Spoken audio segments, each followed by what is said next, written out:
nous allons voir ici comment mesurer la taille d'un objet à partir d'une photographie. Donc ici, nous avons une photographie de particules virales du VIH observée au microscope électronique. Donc première étape, on repère où est l'échelle. Donc l'échelle est ici. Et deuxième étape, on repère ce qu'on doit mesurer. Donc ce qu'on doit mesurer, c'est la particule virale qui est ici. Ensuite, troisième étape, on se prépare notre petit tableau de proportionnalité ici. Donc nous avons l'échelle, celle qui est là. Nous avons la taille du virus, ce que l'on cherche, à la fois sur la photo et dans la réalité. Donc pour l'instant, on sait que dans la réalité, l'échelle fait 100 nanomètres. Maintenant, il faut savoir la taille de l'échelle sur la photo. Donc pour ça, il suffit de sortir une règle et de mesurer l'échelle. Donc c'est parti, on sort notre règle, on mesure l'échelle. Là, on est à 1,6 cm, on se le marque. Ensuite, on garde notre règle et on va mesurer la particule virale. Donc là, on est à 2,3 cm. Sur la photo, attention, pas en réalité. Nous, ce qu'on cherche, c'est en réalité. Donc, on se note 2,3 cm sur la photo. Et maintenant, il nous faut le résultat en réalité. Donc pour ça, on va faire un produit en croix. Donc on va pousser ça sur le côté. Hop.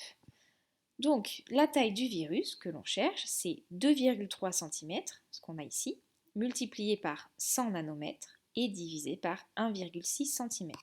Voilà le calcul que l'on a. Pour vérifier qu'on ne s'est pas trompé, qu'on n'a pas mis les chiffres dans les mauvaises cases, on marque les unités. Ça va vous aider. Parce qu'en fait, là, vous voyez que les centimètres et les centimètres qu'on a ici, ça va pouvoir s'annuler. Et donc, on sait qu'on va bien avoir notre résultat en nanomètres. Donc, c'est normal. On ne va pas avoir un virus qui fait plusieurs centimètres de long. Un virus, c'est microscopique. Hop, donc ici, nous avons notre résultat, 143,75 nanomètres. On peut encore vérifier cette information avec quelque chose de très simple. On prend l'échelle et on imagine qu'on la déplace sur le virus. Voilà. Donc on sait que ça fait environ 100 nanomètres. Donc si notre virus, c'est-à-dire que si on rajoute ça, ça fait 143,75, ça a l'air d'être plausible. Donc a priori, on ne s'est pas trompé dans notre calcul. Si on avait trouvé par exemple 90 nanomètres, eh bien on se serait trompé parce que ça fait déjà 100. Donc ça ne peut pas faire 90. Donc comme ça, on a une petite façon de vérifier si notre calcul est logique.